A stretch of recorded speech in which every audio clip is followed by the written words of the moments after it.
Welcome back, guys. Welcome back. It's your boy DELRAY Richardson, platinum artist, platinum songwriter, Straight Game TV. Thank you for tuning in. We have breaking news. Hit the like button, hit the subscribe button. Also, like I said, if you want to be one of the first people notified when I drop some of this straight game, please do me a favor and click on what appears to be that little bell notification right below this video. Yeah, let's get into some of this straight game. Life is like some cards. It's not what you dealt, but how you play it.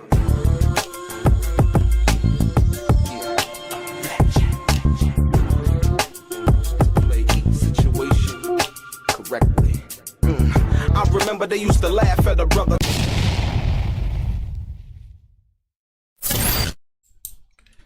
Ladies and gentlemen, as I've been telling you guys who have been sticking with me since the beginning of this Diddy trial, that simple accusations don't mean or measure up to facts, if you will. And so we have gotten the news. That Sean P. Diddy Combs, certain elements of certain crimes have now been dismissed by the prosecution, ladies and gentlemen. Yes, certain elements of certain crimes have been dismissed by the prosecution, if you will. And so what that actually means is they were forced to narrow it down, if you will. They had to narrow the so that the jury instructions were clear. As you know, yesterday that the defense filed a Rule 29 motion, right? And like I said, once again, a Rule 29 motion basically talks about making inference to certain things, certain charges that the prosecution had made inference to, but did not prove during their case, right? Attorney Alexandria Shapiro did a great job in arguing that certain elements of certain crimes or alleged crimes were not met. And in a stunning move,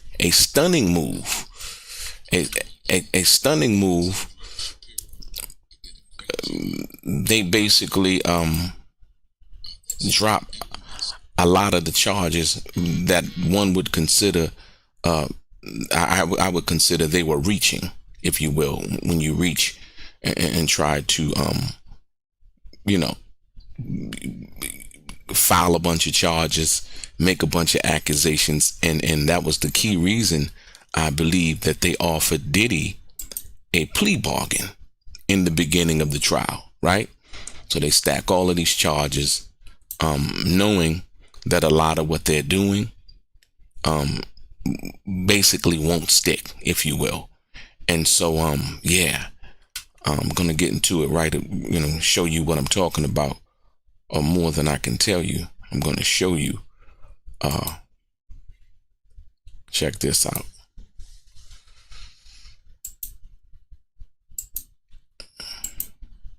Yeah. So now, watch this. So, ladies and gentlemen, here you go. So that we understand what it is and what it isn't. The prosecutors in Sean Diddy Combs' a federal trial have officially dropped key allegations tied to his racketeering charges on June 25th, 2025, right? So early this morning, ladies and gentlemen, those charges were dropped.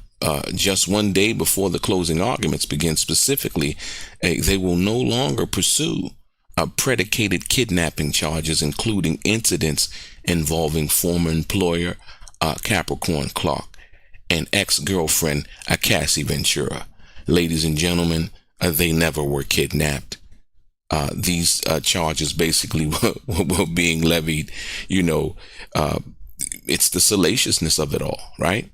So as a lot of people were talking about the things they were talking about, including Tisa Tells, they did not know what they were talking about. As if you've been following along with what I've been trying to explain to people just because somebody levied charges against you does not mean that those charges are actual charges. Those are just allegations, right?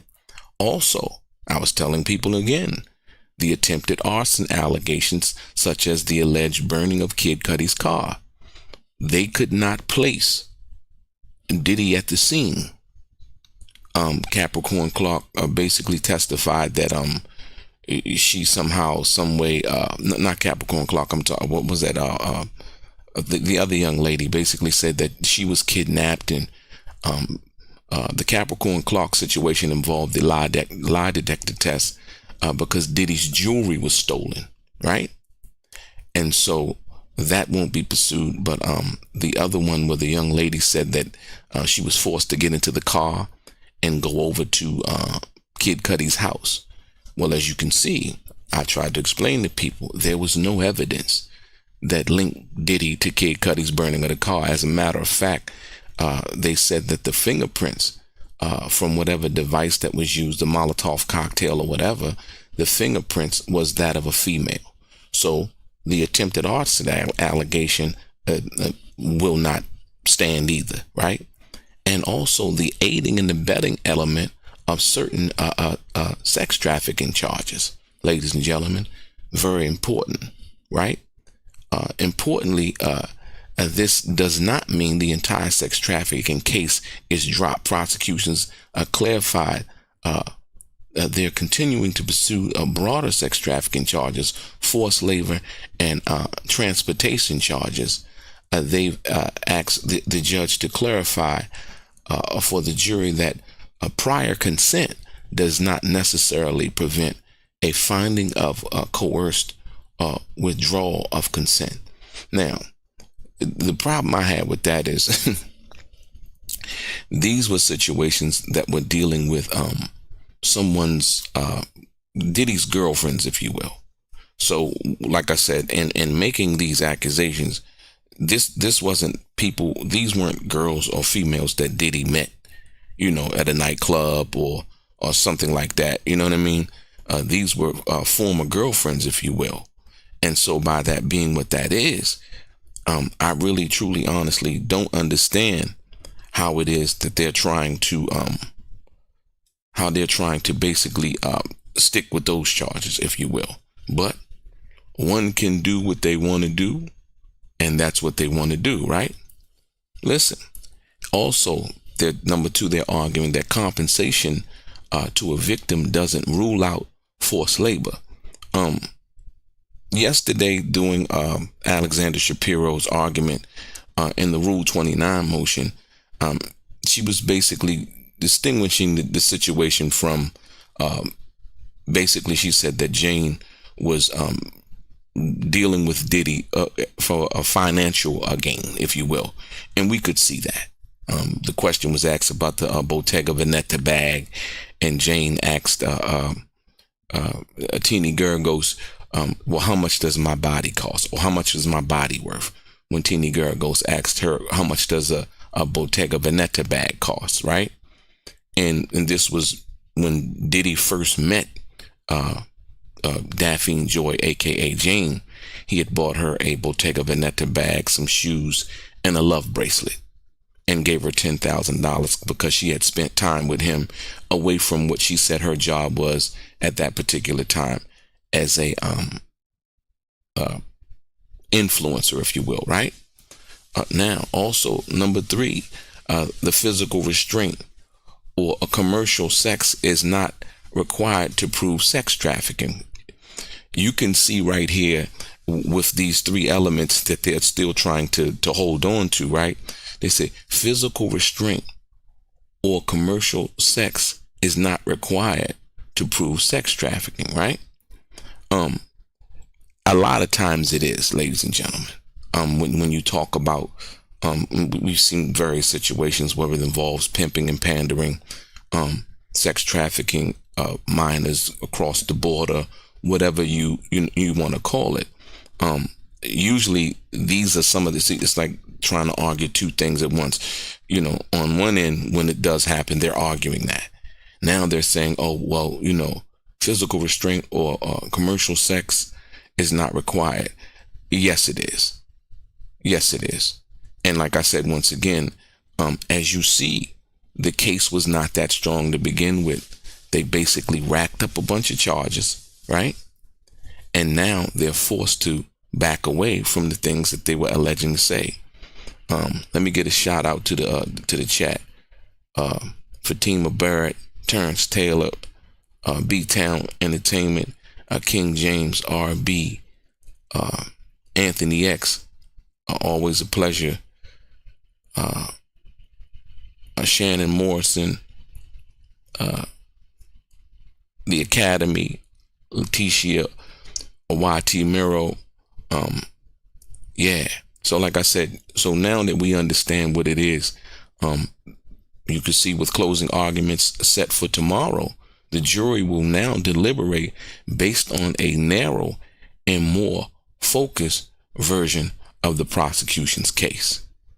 So the Capricorn clock, and I think one of the most important things is remember the London hotel situation, if you will, for the people that were watching yesterday.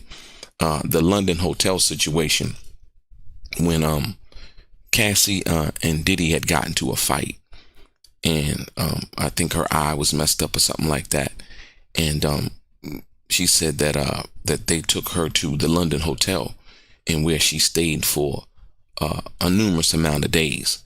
Once again, the prosecution was basically trying to make that appear as if it was some type of kidnapping, right? Which it wasn't, right? Just like they tried to make it appear that that Cassie was a victim in being sex trafficked, right? It simply wasn't that. And like I said, when you think about the big picture, these are two women who had a relationship with Sean Diddy, a long-standing relationship with Sean P. Diddy Combs. Once again, the situation involving the young lady Mia, if you will, right? The situation involving her, I don't even, like I said, once again, I don't know what they were claiming with her. I don't know if she was just one of those witnesses that they have come on and they talk to her about something that alleged to happen. Like I said, once again, I told you guys, we know what Diddy MO is, right? We know what his MO is, right? And so therefore there's no ambiguity there. And so now that, they call it streamlining the charges, right? A lot of news organizations call it now, they're basically saying they streamline the charges. No, it's not being streamlined, right? They've dropped certain allegations, or should I say charges, in dealing with the situation. Like I said, both federal prosecutors and defense rested their cases, we know, yesterday, right? And so now, like I said, for the most part, this is where we are. So all of the naysayers and people that wanted to talk about how Diddy was guilty, Diddy was this, and like I said, this is not about a love for Diddy or being on Diddy's side or talking about something in reference to him being not guilty or guilty. Like I said, they had nearly 36 witnesses, ladies and gentlemen, to come to testify in this case, including former partners, assistants, hotel staff, federal agents, male escorts, and a rival rapper. I wouldn't call Kid Cudi a rival rapper. Had taken the stand offering graphic accounts of alleged abuse, right? But on Tuesday, prosecutors, we know, rested their case after Homeland Security and Special Agent Joseph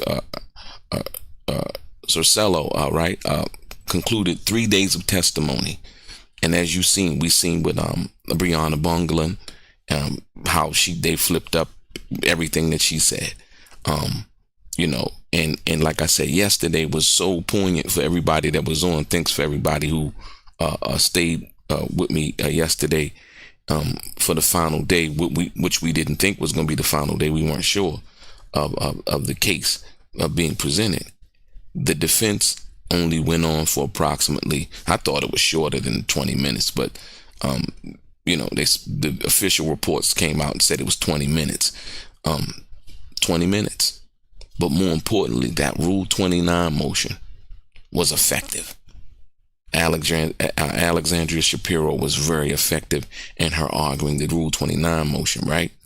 And so, we've heard in the media,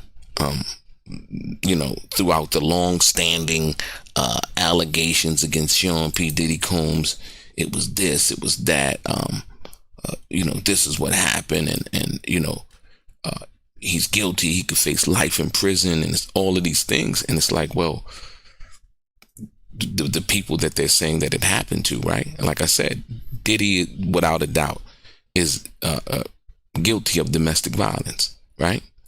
We've seen the video in the hotel with Cassie. Like I said, that's without a doubt. But also, if Diddy is guilty of domestic violence, and then Jane, aka Daphne Joy, is also guilty, because the one incident that was argued yesterday in the Rule 29 motion, the one incident that happened in regards to that situation, that was the reason that they went for the sex trafficking case involving her, was the fact that one assault incident, which she assaulted Diddy first. She testified to it in court, that she slammed his head up against some kind of marble counter and was throwing candles and so on and so forth, based on I think the relationship that he had with Gina. It was either Gina or I think it was Gina or Young Miami, if you will, right? And so, just so that we're clear, right?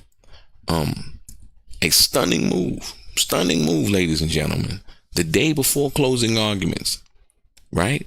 In the federal criminal trial of Diddy, prosecutors have basically pulled back key testimony. Listen, key testimony during the trial, specifically kidnapping, attempted arson, and aiding and abetting sex trafficking.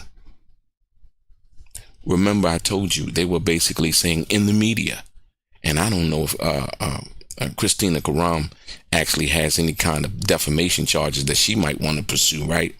But the fact of the matter is, they were basically calling her a co-conspirator, and what she was doing was basically her job, as was argued in the Rule 29 motion. Jane basically said what? Daphne Joy, she said that we're waiting for the staff to leave, right? But the prosecution was arguing that the staff was involved. Well, if they're waiting for the staff to leave because they don't want them to know what's going on, then how can the staff be involved too?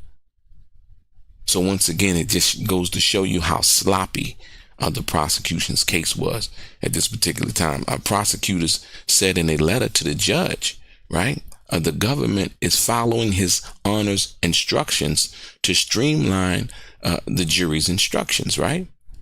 The reality, prosecutors seem to feel they've fallen flat, ladies and gentlemen, falling flat on proving Diddy allegedly kidnapped a former employee, Capricorn Clark, who was taken into a building and given a lie detector test to determine whether she stole Diddy's jewelry. And Cassie, when she was allegedly held at the London hotel, once again, simply didn't happen. They just threw a lot of stuff at the wall to see basically what would stick. And as we seen yesterday, for those of us that were online, and we looked at the situation involving the Rule 29 motion, right? It just, prosecutors listen, and prosecutors are not pursuing the attempted arson claim. The most important part about this is the predicate rules and things that they have argued in regards to prove the racketeering, if you will. And so those things that they tried to argue, a lot of this right here was part of that argument that they made in regards to that. So when we understand what that is, this is very important. Very, very important. So now, I don't know if, they tell the jury not to watch television, not to watch, the news, whatever they tell them, don't discuss the case. I mean, we're human, and most people understand and know that they're going to do that. They're going to discuss the case. They're going to talk about it from that perspective. So it is very important that we understand, hey, both of these charges, right, relate to racketeering, the charges that Diddy faced. So that's very important as far as the RICO situation is concerned. As for the aiding and abetting and the trafficking charge, prosecutors don't explain what elements of the trafficking they will 86. So they don't even talk about the elements of the trafficking, which elements of the trafficking thing that they're going to take out from the jury instructions. So at this particular point, they're very vague on that. So they argue trafficking, right? But they're taking some of the elements away, but they don't tell or say what elements of the trafficking that they're actually taking away. So that's very important.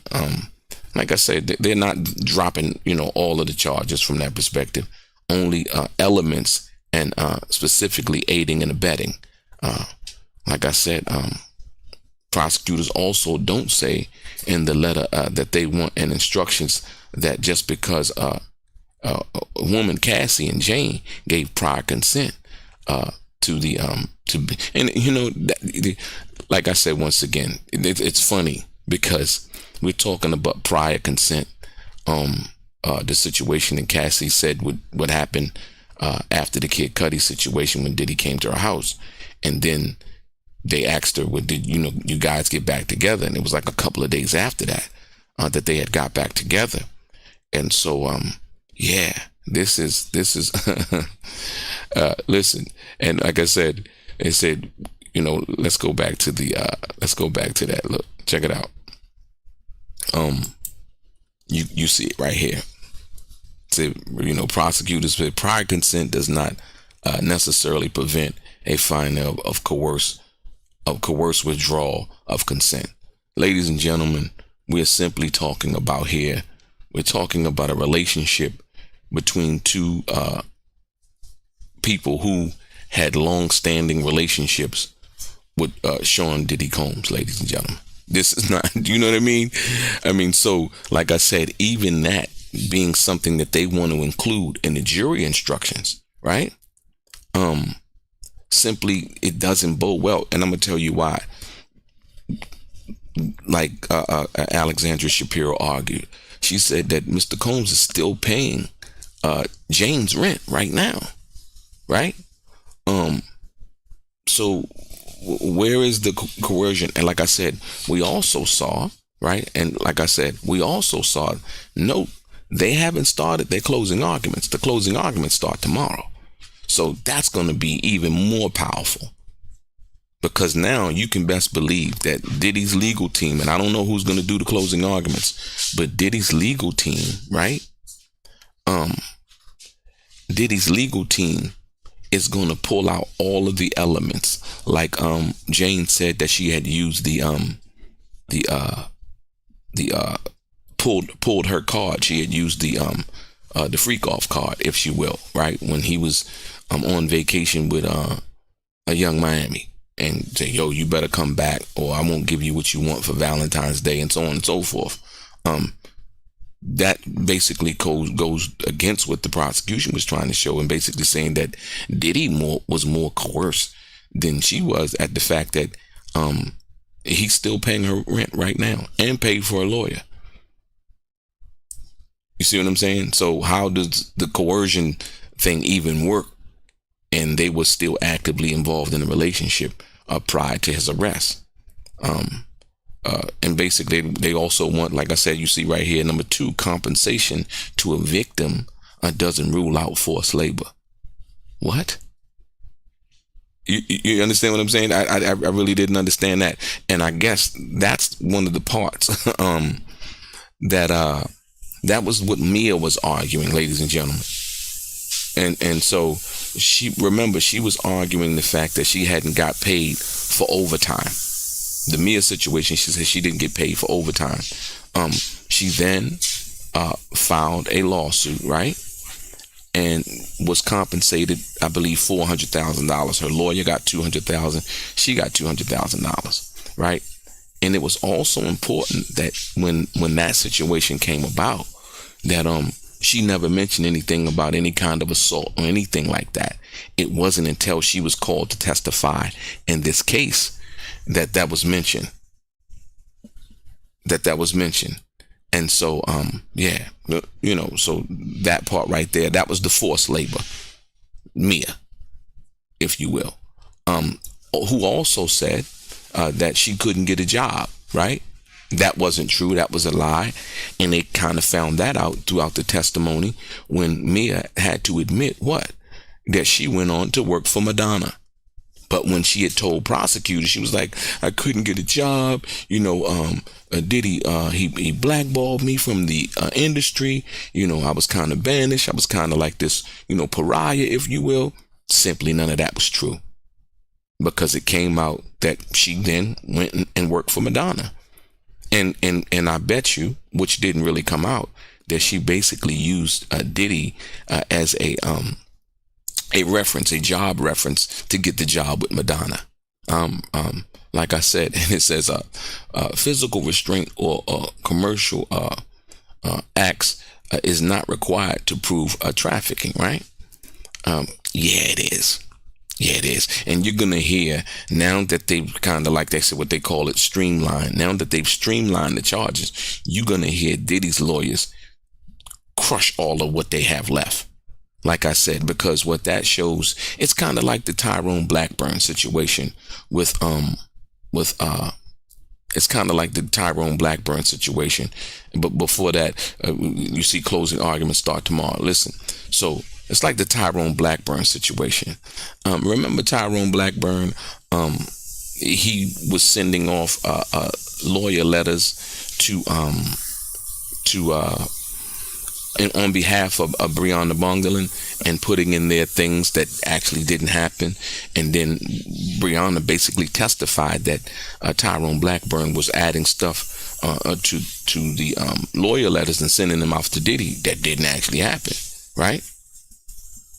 Okay, here we have the same case. Now that would be involved with a civil case. Now we have the criminal case, in which in fact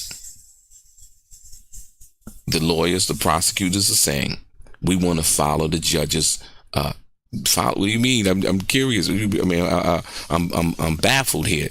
What do you mean follow the judge's orders and basically streamlining? No. If all of those charges could have stuck, oh, you best believe they would have had him stick.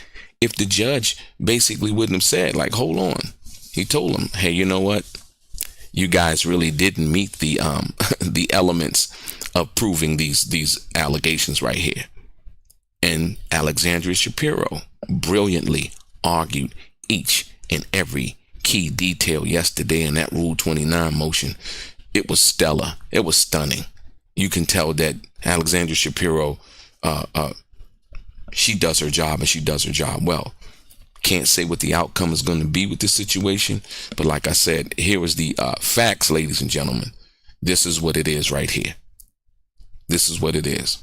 So in summation, prosecutors in the Sean P. Diddy case, right, have officially dropped key allegations tied to his racketeering charge, and they did it this morning, just one day before closing arguments began. They will no longer pursue any predicated kidnapping charges. Like I said, the predicated kidnapping charges, these are all elements under the RICO. Also, the arson is an element under RICO. Also, the aiding and abetting element is under RICO. So like I said, for the people who really don't know, this is very, very, very, very, very important. And so now what the prosecution is left with, and like I said, they haven't even explained what elements that they're going to take out from the aiding and abetting element involving the trafficking charges yet. So they weren't clear about that. You know, you see now why in the beginning, right, they wanted to offer Diddy a deal. and people were like, well, why would he take a deal? Like I said, once again, when the people that they're basically saying that were involved in the situation were longtime girlfriends. And like I said, they piggybacked this whole situation over what? The Cassie civil case. Then they went out looking around to see what they can find. Now think about this. Remember, Gina, on the other hand, right? Gina, they didn't even call her to testify. I think they tried to call her, but Gina was like, no.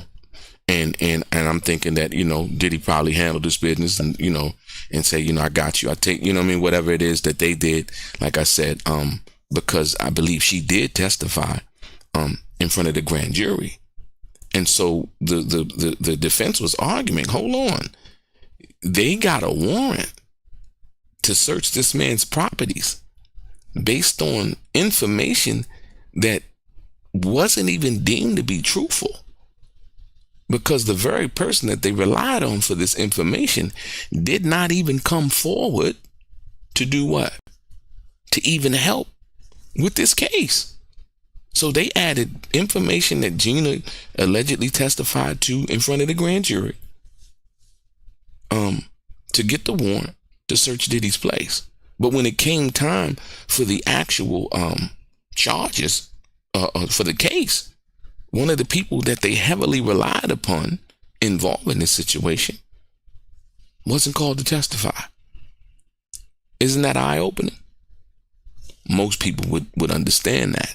But like I said, there was never one police report.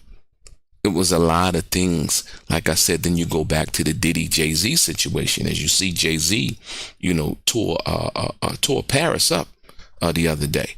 The Louis Vuitton, they had the Louis Vuitton fashion thing. Beyonce was over there, I believe, doing a show. She called Jay-Z out, and it was pandemonium. It was crazy, right? Can you imagine, what he had to go through in dealing with the Tony Busby situation, in which Jay-Z is now suing Tony Busby and the young lady for defamation involving that case? The case was against Diddy too. So like I said, I was trying to open people's eyes up. I'm like, look, dude, hold on. That case was dropped. They ran that through the media. What was really going on? You got to ask yourself, what was really going on that all of these other situations were popping up? And then we find out through the trial, what? Brianna, she has a lawsuit.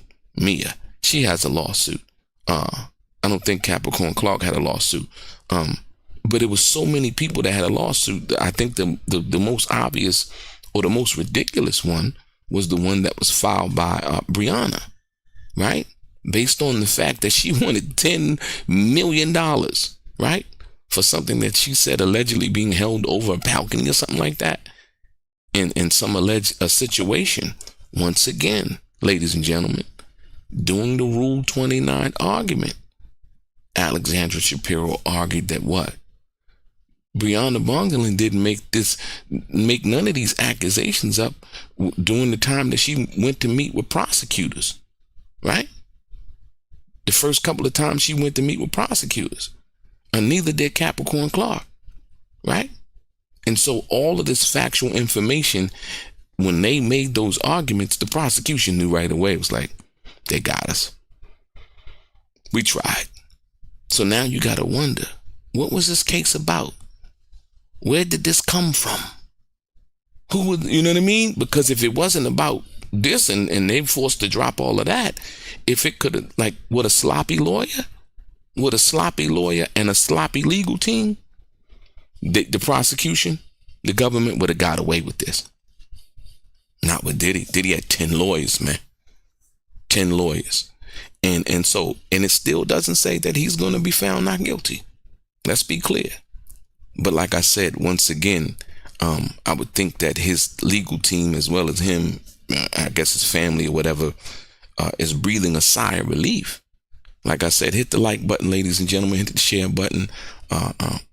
Appreciate you for tuning in. If you have not subscribed to the channel, please subscribe to the channel. More importantly, the Cassie situation, right? both situations, like I said, and to bring in Capricorn Clark, right? Who basically listen, man, listen. To bring in Capricorn Clark on the predicated kidnapping charges, Capricorn Clark and against Cassie, right? To argue, you have to kind of understand. I think Diddy had, I don't know how much was it, a couple $100,000 in jewelry was stolen, right? And he was basically trying to get to the bottom of who stole the jewelry. So he basically had Capricorn Clark, and I think the actual lie detector situation, the event took a few days, if you will. I think with the first day, one of Diddy's security team drove her to the place where, and I think he was giving a bunch of people, it wasn't only her who was given a lie detector test. It took place over a series of days, if you will, right? And so how did they come up with her being kidnapped? Based on the fact that, as to her job, he was trying to basically alleviate people who had handled his jewelry and trying to get to the bottom of it, right? And the fact that Diddy had told her to get out of his place, get out of his house. She was basically saying, get the fuck out of my house. And then she was like, yo, well, that was the straw that broke the camel's back for her, right? I mean, he had a right to do that. But Capricorn Clark went on to get a even higher paying job. So all of the stuff that they were talking about, oh, Diddy was going to, blackball me, tell people not to give me a job anymore, and all of these things simply didn't happen. The Cassie situation, the same thing. They basically, it's like somebody making up something about something that somebody came and told them, and they want to create a whole nother situation about it. That's basically what the prosecution did.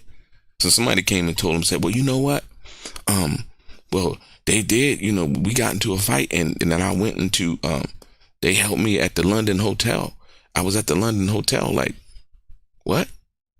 No, you weren't. You weren't held against your will. You know what I mean? They didn't kidnap you, right? But let the prosecution say, hey, you know what? We're going to try to turn this into something involving kidnapping. As you see right here, the predicated kidnapping charges are one of the predicate felons that they must show under RICO, gone. The attempted arson involving Kid Cudi, gone. And the fact of the matter, and people was like, you heard different people in the chats talking about how, I believe this is not R. Kelly song. I believe I can fly. The fact of the matter is you can't fly. You know what I mean? You can, achieve, large goals, and you can, be very successful in your life. But one thing you cannot do is fly. So it's not about what you believe, it's what you can prove. So the attempted arson allegation, gone. You know what I mean? Once again, why was it even brought up? Even though the prosecution knew at the time, they had all of the evidence during discovery. They had the fingerprints, they knew all of that, but yet they still proceeded to move on and try to present that, right? And a lot of times it's trying to basically tank the jury. And then you go into, here come Tony Busby with his press conference. Remember the press conference involving Tony Busby, right? With these alleged 100 people. And then they got thousands of people. Ladies and gentlemen, it was all a sham. It was all a sham, as we see right here. They brought no other people in outside of people that Diddy had a relationship with, long-standing relationships. And I was telling people, look, let this be an eye-opening and learning a lesson, just overall. So when we hear stuff, and we start to hear stuff in the news, in the media, about how somebody allegedly did something, or they're being charged with something, even the Shannon Sharp situation, right? Like I said, you go back to the Jay-Z Diddy situation, man. When that came out, it was all over the news, and Jay-Z came out and fought like he should have fought based on the fact that it affected his family, it affected his children, right? And it affected a lot of the things that he stood for. And he was like, you know what? If what you saying is true, don't come after me civilly, come after me criminally, right? And so now the tables have turned. The media, the mainstream media, who grabbed that situation by the horns and ran with it, right? You don't even hear him talking about the defamation suit that Jay-Z filed against Tony Busby and the young lady that allegedly made those allegations against him. You don't even see it. And a lot of people, like I said, once again, know that like I told you, I did the interview on the Art of Dialogue with the Chris Todd when Diddy first got locked up. I did the interview with him on the Art of Dialogue with that fake book that they put out that they were alleging that came from some hard drives that they had found that belonged to Kim Porter. Once again, ladies and gentlemen, none of that was true. But the timing was the thing that I was mostly focused on.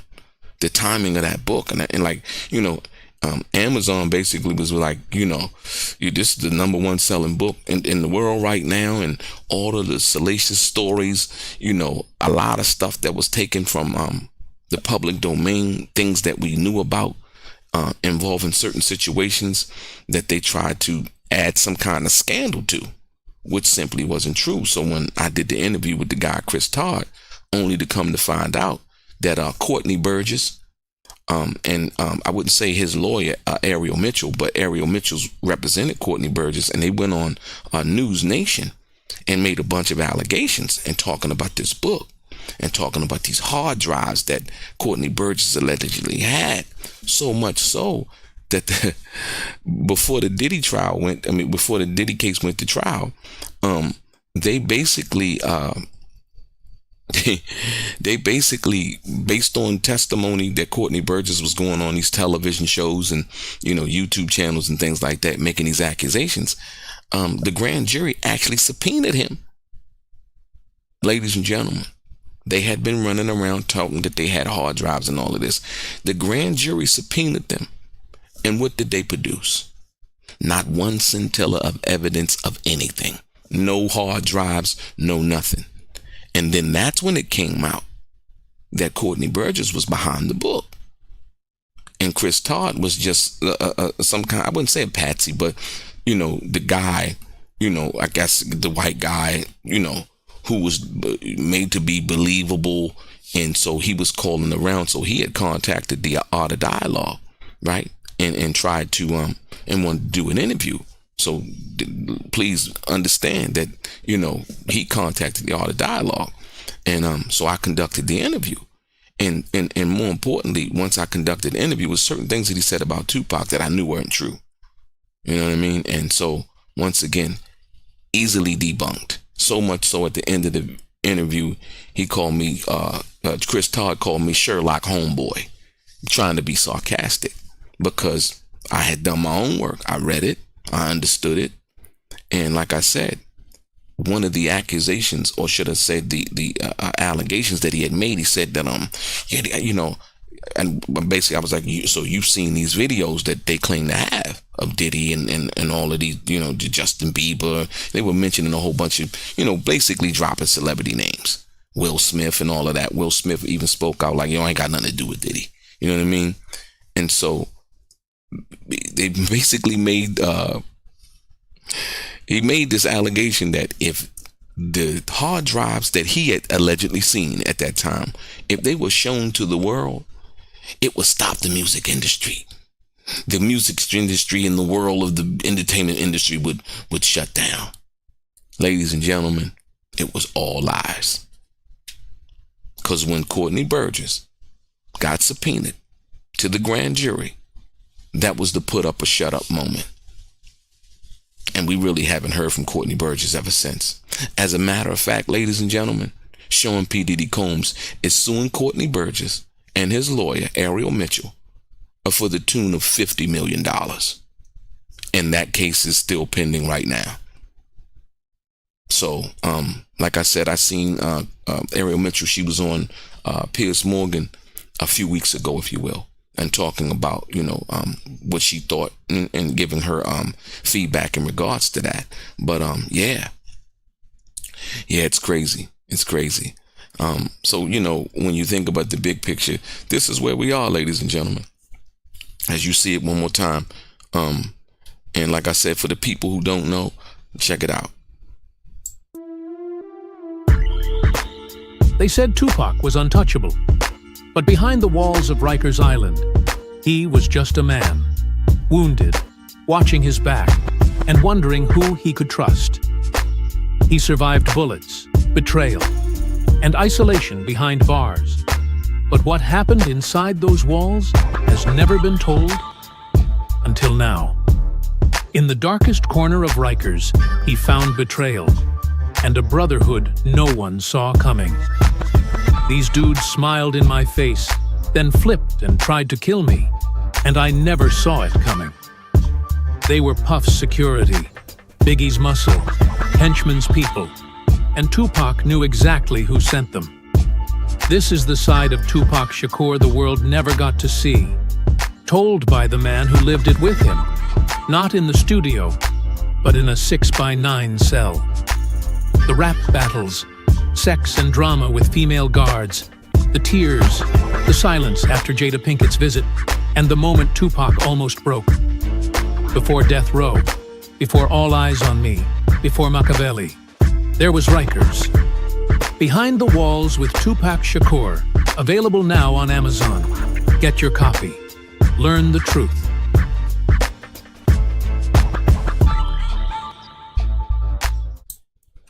So like I said, ladies and gentlemen, cop the book. Very interesting book about a guy named Donald Richardson. You heard it. Like I said, the reason why I picked the book up because I wanted to know, you know what I mean? And it's a lot of things in that book. Definitely worth finding out if you're a Tupac fan. But more importantly, ladies and gentlemen, here it is right here. Prosecutors in the Sean Diddy Combs federal case have officially dropped key allegations, ladies and gentlemen. Tomorrow, we're going to stay tuned for the closing arguments, if you will. I think that's going to be one of those, like I wouldn't say, remember they said Westmoreland, she had a Perry Mason moment with Breonna Bongolan, right? About the metadata involving when she said the situation happened with Sean P. Diddy Combs. And they used the metadata, said it happened on September 26th. And the defense put in evidence that Sean Diddy Combs wasn't even in California on that date. So whoever gives these closing arguments, it's going to be very, very, very, very important.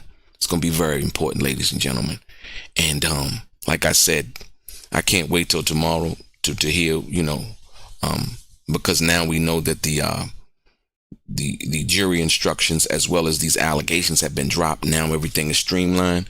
We can kind of get back to, the reality of what they're trying to argue, but I don't even think that's going to work. I think that, the prosecution knows that their case is very, very weak. That's why, like I said in the beginning, that they made the offer or the plea, for Diddy to plead for a certain amount of time. I think they said it was 5 years, if you will. I wouldn't be surprised. Like I said, and this is just me, I wouldn't be surprised if they're still not trying to work out some kind of plea agreement right now. I just wouldn't be surprised. I wouldn't be surprised. But we'll see what happens tomorrow. Like I said, thank everybody in the chat. Let me get some shout outs. Nancy R. Hill, Anik was that Nico, Killer Rob, Anthony X, Peace 4100. Hit the like button, ladies and gentlemen. Hit the share button. Who else is that? Leticia, Tone Lewis, Jimmy Lord, A More to Life, a QP. Who else? POC 99. 9900. Ron in the building. Universal Ask. Fatima Barrett. Always a pleasure, Fatima. Thank you.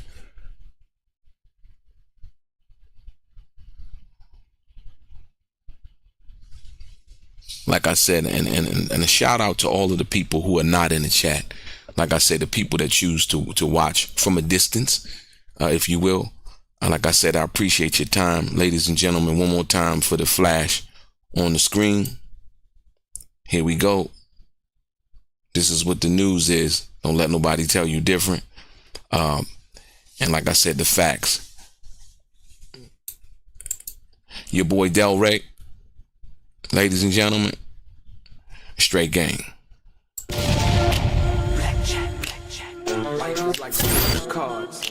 It's not what you dealt, but how you play it.